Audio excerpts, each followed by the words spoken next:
Hello, hello, hello, whoever you are, wherever you are. So today I'm going to talk about belief systems. We all know that these belief systems play a major role in our lives.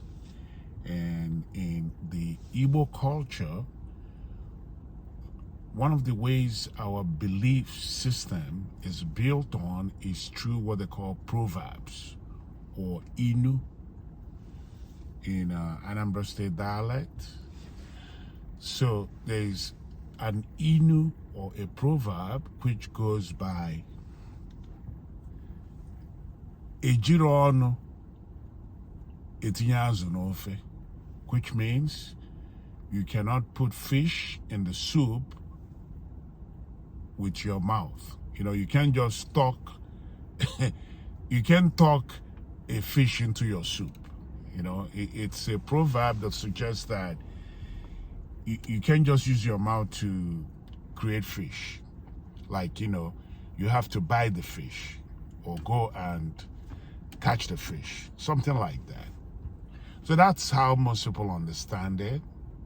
However, I'm here today to revise that proverb because the proverb can be misleading in some occasions because it suggests that the mouth is useless. The mouth is not useless. Of course, there are musicians that make millions and millions of dollars from their mouth. So the mouth is very powerful.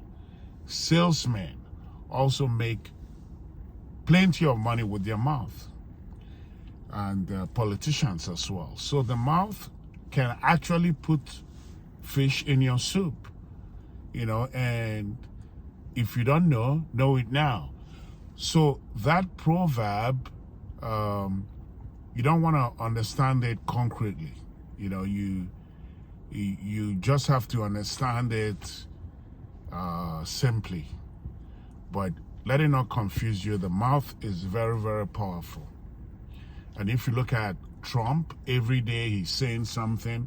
His mouth is very powerful. The mouth is very powerful. The mouth can actually put fish in your soup. Thank you.